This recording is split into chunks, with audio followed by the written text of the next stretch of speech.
नमस्कार मित्रांनो, genius knowledge या यूट्यूब चॅनलमध्ये आपले सर्वांचे मनापासून स्वागत आहे।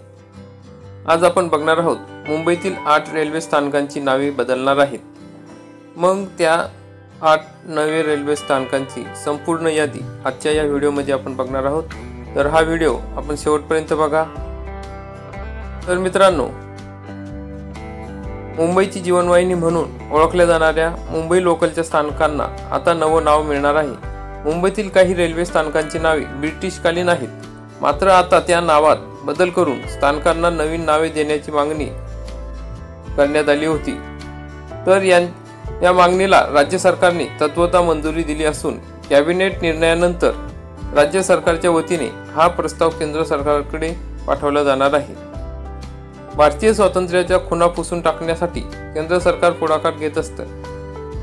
मुंबईतील रेल्वे स्थानकांची ब्रिटिशकालीन नावे देखील बदलायला हवी अशी मुंबईकरांची भावना होती।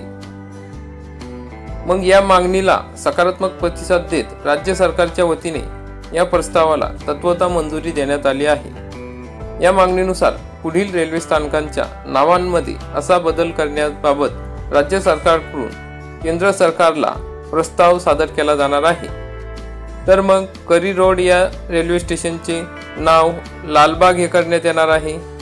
स्टँडहर्स्ट रोड या रेल्वे स्टेशनचे नाव बदलून डोंगरी असे करण्यात येणार आहे। मरीन लाईन्स या रेल्वे स्टेशनचे नाव बदलून मुंबादेवी असे करण्यात येणार आहे। चेरनी रोड या रेल्वे स्टेशनचे नाव बदलून गिरगाव असे करण्यात येणार आहे। कॉटन ग्रीन या रेल्वे स्टेशनचे नाव बदल करून काळा चौकी असे करण्यात येणार आहे। डॉकयार्ड या रेल्वे स्टेशनचे नाव बदल करून माझगाव असे करण्यात येणार आहे। किंग्ज सर्कल या रेल्वे स्टेशनचे नाव बदल करून तीर्थघर पार्श्वनाथ करण्यात येणार आहे। मुंबई सेंट्रल या रेल्वे स्टेशनचे नाव बदल करून नाना जगन्नाथ शंकरशेठ असे बदलण्यात येणार आहे।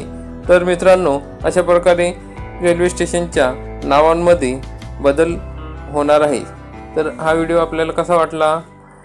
व्हिडिओ आवडला असेल तर व्हिडिओला लाईक करा, चॅनलला सबस्क्राईब करा, बेल आयकॉनला क्लिक करा।